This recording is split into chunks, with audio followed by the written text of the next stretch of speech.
Hey party people, welcome back to MVM. This game finally delivered, y'all. It's been a long time. If you're a backer, you've been waiting a long time for this. Well, here we are today.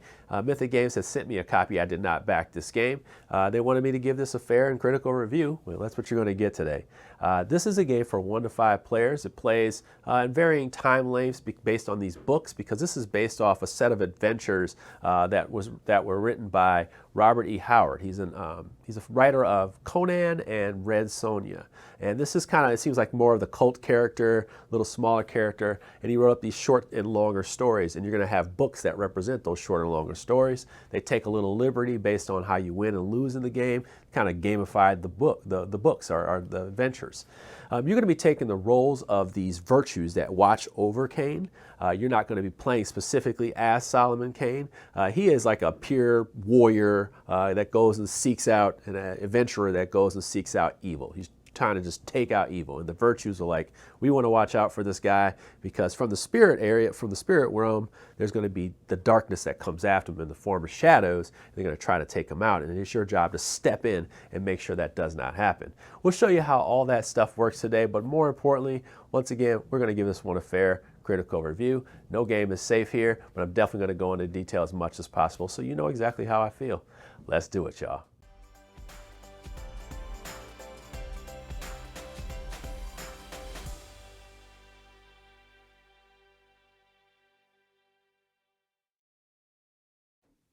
All right, party people, let's dig into it. You have La Ogre.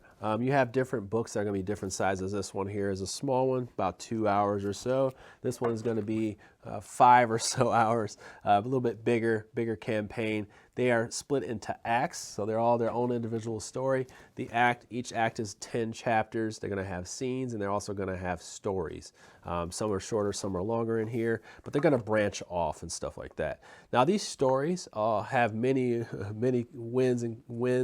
winning conditions and losing as well. You're going to have a major victory, minor victory, and then you have ones based on your stats hitting 0. Any one of those hits 0, you lose. And then you also have danger. If anyone gets to if the danger goes beyond the track, then you also lose. And then you have major defeats if you're just not doing well in the story.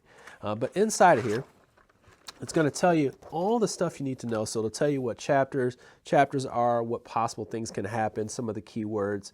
Also, if you need to know specific lingo, like what does this mean? It's in the back of the manual, which the manual is pretty dang on good this time around. That's a bonus for Mythic Games. I'm really excited about that. And then you have your miniatures. It's going to tell you the miniatures and the tiles. You will not need any more than what's in here. It even says the sides, so you don't need any more miniatures than what it says here. I got extra ones here. I kind of have a made-up situation here. But yeah, that's kind of a really good layout. And then here is our first story. So I just want to let you set the scene here. A lot of these things, they're not going to just be like fight boss, end boss. Some of them are, though. Like La Ogre, it's kind of giving it away, but it could be complicated. Some things could happen that not necessarily like you're fighting the ogre. You maybe want to talk and see where he's coming from, something like that. Who knows, right? I'm not going to spoil anything. I want to be really vague and kind of outlandish about some of this stuff. But yeah, you can walk into town. You know, you can start here. You know, Kane walks into town, and honestly, this guy's a blank slate, so you can do anything with him. We hit this story part. Now, what you see here are a whole bunch of starting things. You're always going to see this starting stats. These go through 1 through 10. As you get higher and closer to 10, it'll give you +1, +2, +3 to your skill rolls. And then you also have on the negative 3, 2, 1, you can lose 1 or 2 on your skill checks. Once again, get to 0 on any of them, you lose. And then at the bottom, they have the danger track. The danger track will determine how many shadows are on there. And then they get positive skill checks just like you do. And they also get negative skill checks like you could potentially do. But you really want to watch it mostly for the shadows, because it can get pretty ugly if you have more shadows on there. But there is a way to fight those off, and we'll talk about that. All right, so you also have these darkness cards. Now, the darkness cards are going to represent your turns, how many turns you have, but they also represent the darkness having influence on what's going on. And this one tells me I have 4. I know that I'm going to at least have 4 turns, so that would be 1 virtue, 1 darkness. 1 virtue, 1 darkness. 1 virtue, 1 darkness. 1 virtue, 1 darkness. Now, there are cards that will allow you to add maybe add or remove one of these so negative things don't happen, or you may need extended time, but that's up to you. It's a strategic thing. And these cards work differently based on the scenes or a story. So this one in the story, they're only going to use the top portion of it, and they do things like push down one of your stats. They take light away from you, and you want to illuminate your path, and I'll talk about that in a second. But you may also have things that take away your light, and that's not good. So you're trying to produce what's called light, and you're doing that on several different occasions to try to fulfill certain things on these cards, but also on these boards. And the more you have, the better. Once you get to 3, you get to start adding to your stats and moving those up, those skills and moving those up. But if you get below 3, so 1 or 2, now all of a sudden your path is darker. And the way these results work will tell you where you're going, towards the darker or towards the light. And the scenes may get harder because you have not brightened the path, or they may get easier. You kind of don't know where things are going once you start getting like good results, bad results, and that's why you have the major and minor victories, which may not be in line with the material as you know it, which is a very interesting part of this game. So yeah, there you go. Now we have what's called a scene. So you're going to have these tiles laid out. I just kind of made these up sort of similar to this, I believe, and just put figures out there. But it'll tell you where they go. It's even got a compass because some of these cards will say east and west and stuff like that on there. But now we have what's called discovery cards. As you can see, we have 10 of these, darkness now. But we have these discovery cards. Each book has its own deck of these discovery cards. And on here, they will give more flavor and context of what's going on. They will also tell you, based on the keywords and stats, this book will also tell you what's going on as far as what type of people there are here. They could be fighters, they could be seekers where they're looking for something specific. They could be hunting you down, hunting a NPC that's with you, all kinds of stuff. Vandals. You can have people who are following you. You just need to know what's going on, and you also need to know if you need to attack somebody. You need to talk to them, because you could just be walking in a bar with a whole bunch of people, and they'll have a whole bunch of people minis in here, and you just go and talk to each one of them. And then the discovery cards, which you need to have out, which they'll tell you which ones you need to have out, will tell you how to interact with these people. If you hit a certain requirement, grab another one of these cards and it'll say, like, this is what happened because you talked to them properly, or you made them angry. Now it's time to pull out this card and pull out some fight cards, and now we're fighting. Everybody's a fighter now, and we're having a brawl, you know, that kind of stuff like that. This is the interesting part about it. You're not necessarily always fighting. You're changing things. You're creating this kind of like, you're creating, you know, kind of like how this play is going to play out in this scene. So that's why I kind of liken it to. It's like a play. You're trying to direct things in the scene and get Kane in certain spots, and if you can't, you got to intervene because these shadows, the darkness, will try to mess with you, what you got going on. So that's kind of what the book does. Major, minor victories. You can have big defeats, and you're paying attention to these different discovery cards because they will really give flavor to what's going on. I mean, like way more thematic ties to what's going on. And they can be ongoing. I should have said that. They can be ongoing and keep going through the chapters, or they can be instant, or they can be like an immediate type of conditional situation that you have here. They'll even have action spots on here where you put your dice on here and it'll tell you, hey, you do this, you put a dice on there, remove this. At the end of the round, if this happens, you add tokens to it and multiply times your skill checks. There's all kinds of stuff on there. So that's where the heart of the game is, and some of those decks are gigantic. So you're going to have a lot of interactions, potential ones. So your turn. This is your table here. You're going to have your 4 virtues, and you can play this. You're going to play this full cooperative for the most part. If you have less than 4 players, then you'll just add, you'll take one of the extra boards and add it to yours. You'll use your own set of cards for your own virtue, but you'll have access to the other board, the other boards for the people who are not available. You can play this true solo as Providence. You'll only be her. She's way more powerful than everybody, but she's all by herself. She doesn't have any other boards or anything like that. And you can play this all against the darkness, and one player can play the darkness, and that's how you get up to 5 player. You can even do a one-on-one between the light Providence, the strong Providence, and the darkness. I didn't play this mode, but I just want to let you know that's all in play. Now, we're going to assume that we're playing a full one here with prudence, temperance, justice, and courage. And we have a couple things going on with our virtues. They have 8 cards. There'll be 2 in the left and right hand. They have a deck over here, and they'll always have 2 cards in their hand. These cards you're not going to be able to use. You're going to be able to put them in one of these slots at the end, towards the end of your turn.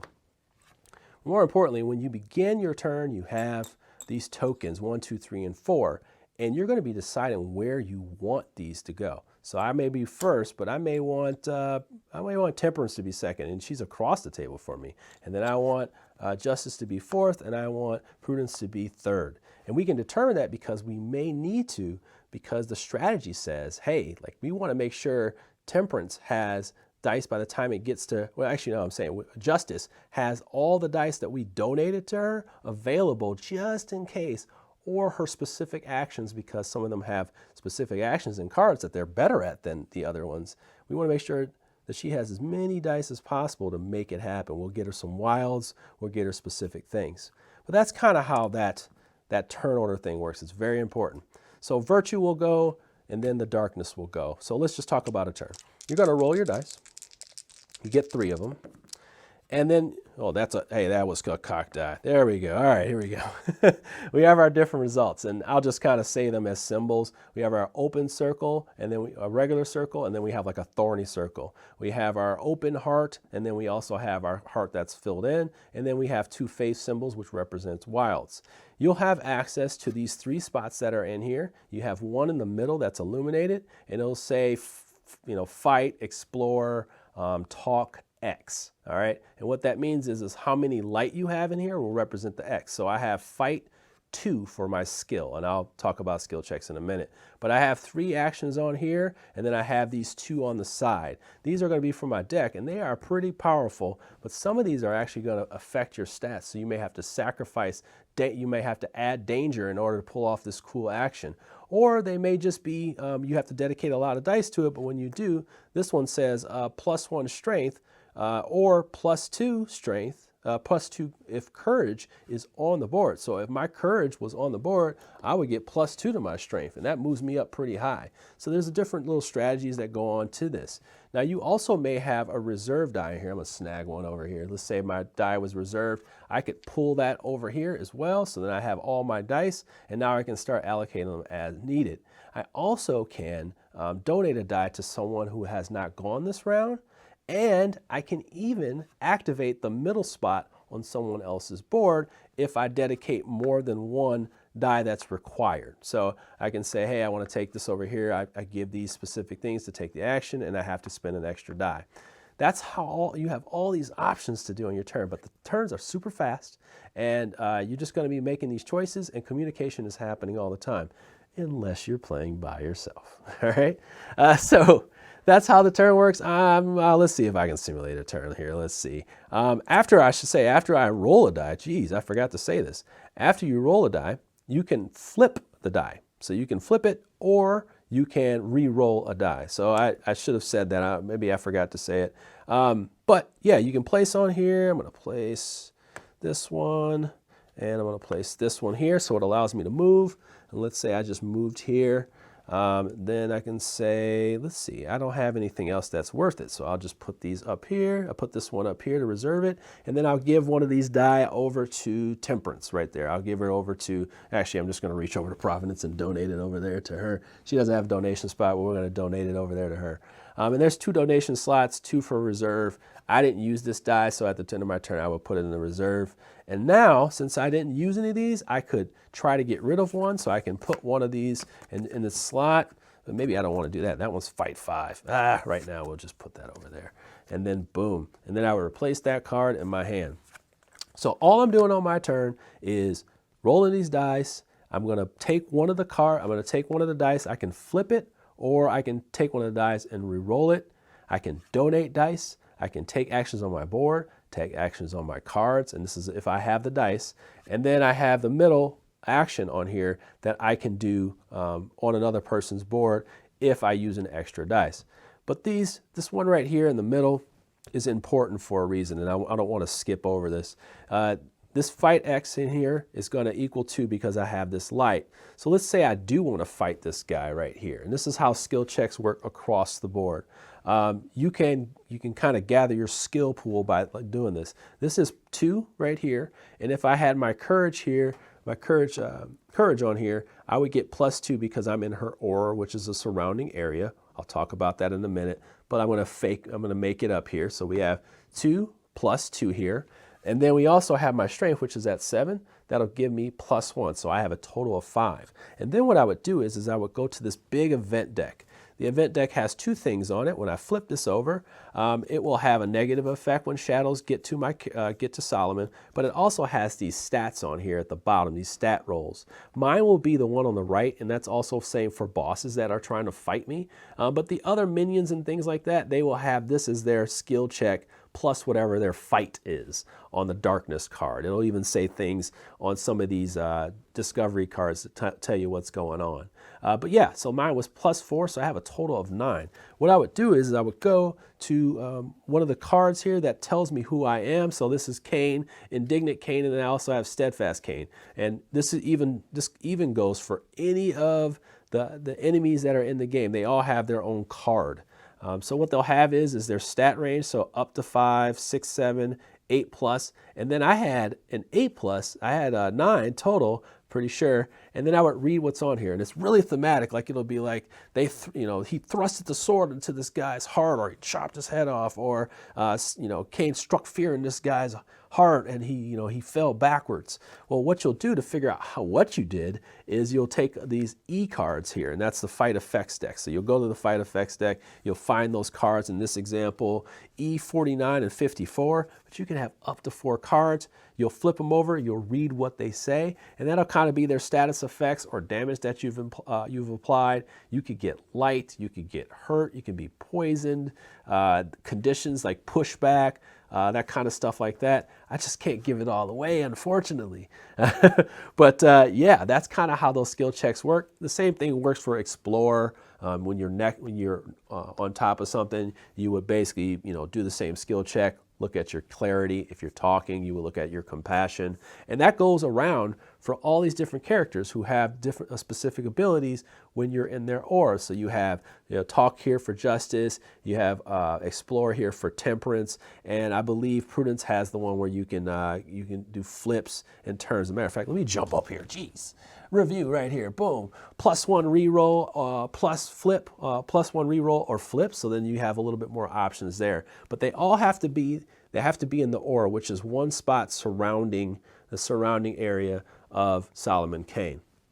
How do you get these virtues on there, and what do they do for you? This is the big point of the game, is to make sure they're in the right spot. So if you're looking on the right side of every character's board, there is a virtue spot where you can put them on the board. And you can put them anywhere, but you want them close to Kane as possible, especially in their surroundings. And the reason why you want them in their surroundings is because they're going to project the aura and give those stats, those stat bonuses, so that you can get bigger skill check rolls and things like that. But they also serve another purpose, because, let's see here, we're going to do like that. Because when you pull a darkness card, so after your virtue goes, you're going to pull a darkness card, and it will tell you anybody that's near. So like this one, you'll read from the top to the bottom. A sentry moves 2, a scout searches, and a hunter fights 3. So we would have a hunter fight. Maybe this hunter is trying to hunt me. He would fight me, flip over a card. We find out what his is, look at the card that's on here. It'll tell me what happens to me. And these other ones, like I said, the scout and the sentry, that would be based on what's in this book, and it tells you what they're trying to do and where they're going, and even the discovery card will tell you that as well. But this says far, so there's also a far section, which means outside of his area. So let's say this one was like way back over here, and it says farthest shadow moves 3 to threaten. So threaten just means kind of hanging out next to me, but if he engaged and the virtue was right there, it would cause a shock wave. And then boom, and then what happens is, and geez, I have all these miniatures here. I have all these miniatures here clogged up in the area. But what happens is, if this shadow were to go and engage, and I'm gonna put this guy right here, this virtue will cause a shock wave, right?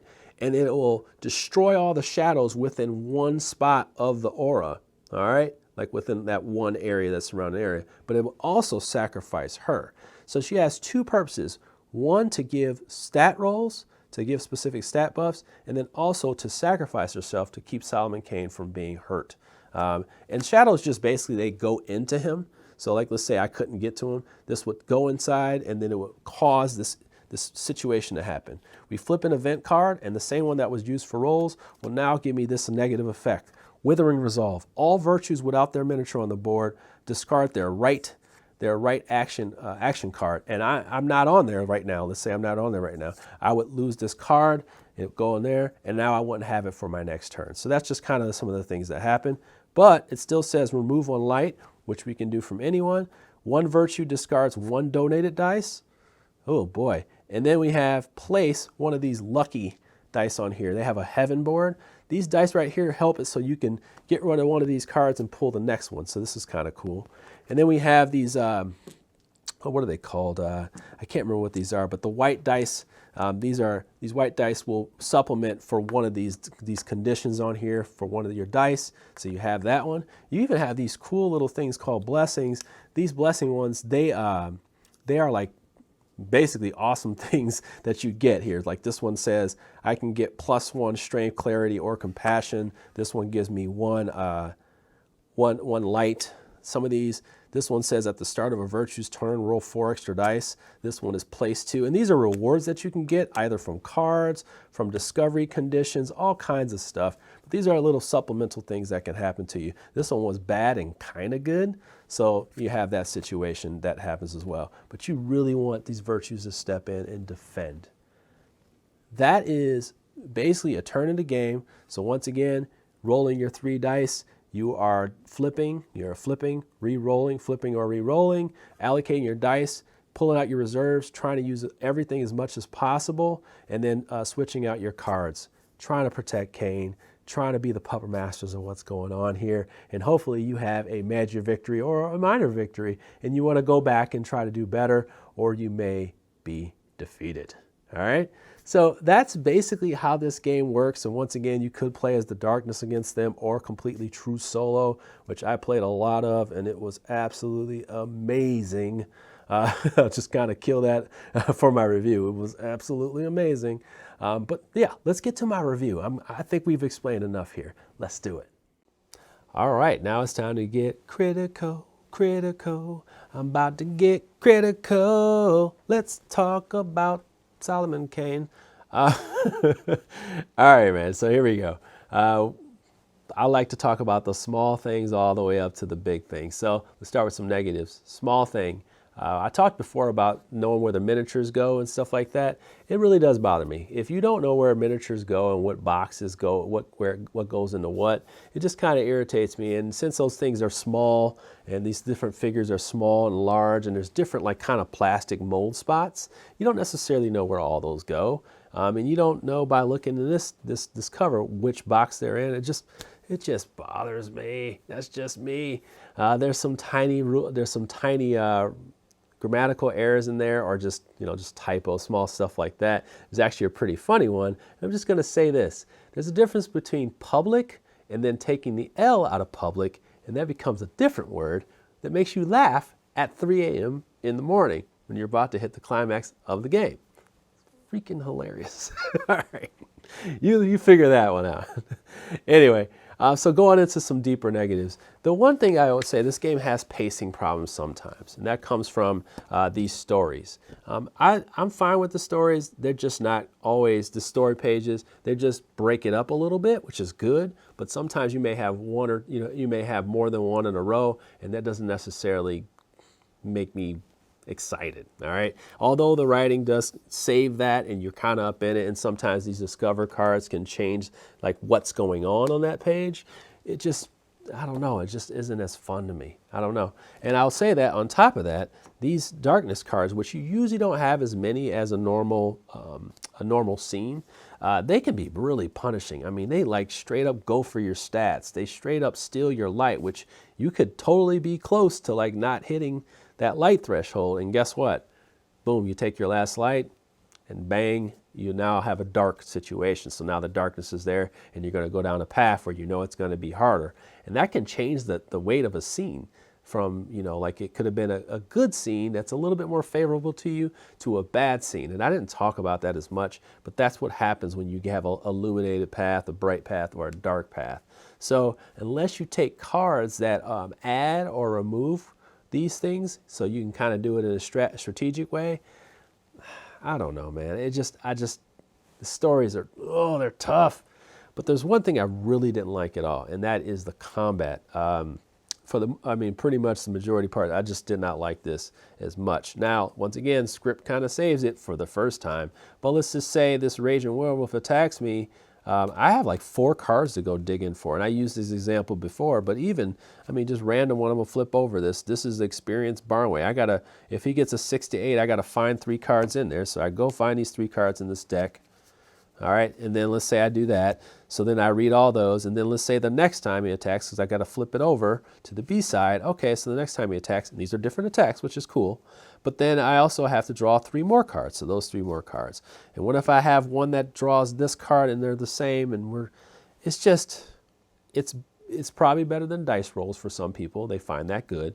But for me, I was just so in between, and once I kept doing it, or battles got longer, I was just kind of like, I don't know, man. I had to find like a new organizational way to do it, and it's just like, ugh. All right.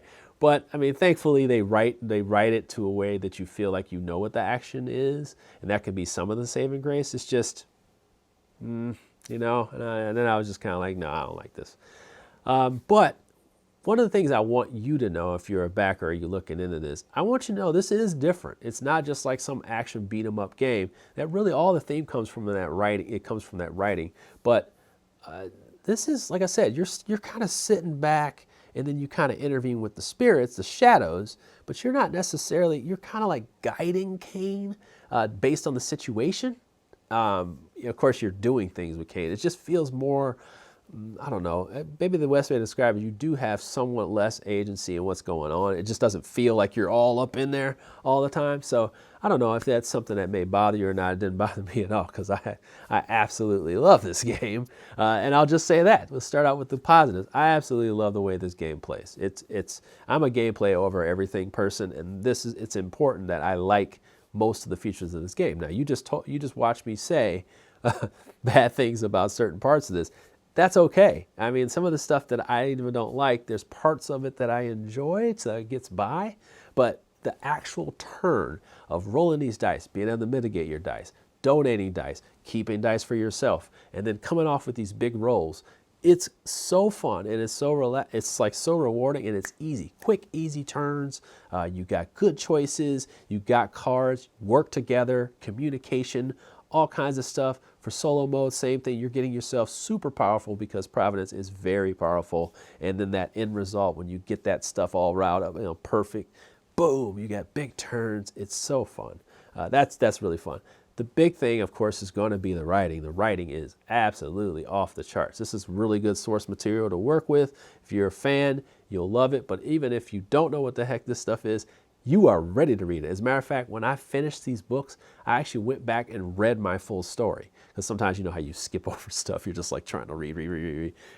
No, I actually will wake up the next day, read through the whole book my path that I completed to the victory. And I do like that you have different ways you can win or lose, that kind of thing. And you have more ways that you can lose than you can win. I kind of like that. The deck is stacked against you when things get dark. So that's just kind of something that I think really hits a home run. The writings on the cards, the writings just everywhere. It's just through the roof. And it's not the exact same as the stories. You can have different options, and they gamify it. They made a game out of it. So there's going to be a little bit different. So that's actually a pretty interesting option there.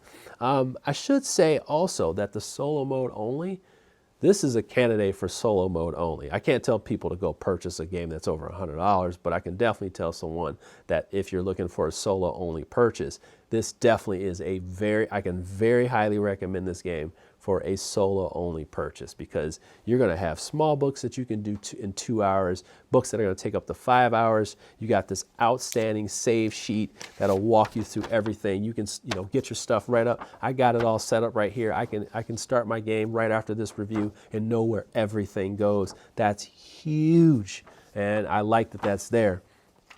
These stories all feel different, and they're super fun. That's key. It's like you're not playing the same game. You have the same base of how the game is played, but these cards, when these Discover cards come out, they flip the script. You don't know what's going to happen, okay? You don't know who you're going to interact with, what things can change in the scene, and a combination of that and what these adventures do, it's just, I don't know, man. It's just a different experience. It's a really good narrative experience. If you like that, if you like to be drenched in theme with good writing, this is the type of game you want. And with that, I should say this. This is really, I dare say this, but I think this is a top 20 game for me. I've played a lot of games. This is definitely a top 20 game for me because it has the perfect combination of really good gameplay, quick and actually easy to learn and play, and then also just overall, it's just a highly thematic experience with great writing. I don't know. It's just that I keep saying it over and over again, but I want to drive that home. And I just like that it's variable. You're going to have these different experiences. I want more of it, even though I haven't finished all of it. And it just will stick with me. This game will stick with me. It'll go back in my forever collection and not sit over there on my I don't know what I'm going to do with collection because this one right here is just an absolute home run. I give this one the seal of approvals and excellences and 9 and not a 10. It's not perfect, but it definitely gives me, definitely want this one to be approved from Amherst Meeple because it is an absolutely amazing game. Mythic, you did a great job. You've definitely, I definitely am happy to say that Mythic has done a good job with this one, and hopefully they produce more games like this, and hopefully the second part of this that's coming later on will be just as good, if not better. Because I look forward to it. This game is amazing. But I don't want to tell you what to do with your money, just like I say on my Kickstarter previews. So if you have any questions and you have any, this is iffy, let me know. I'll answer them in the comments below. This is my first review on MVM, so please give me any feedback. I'm open to it. Until next time, you take care, party people. Thank you so much for your time.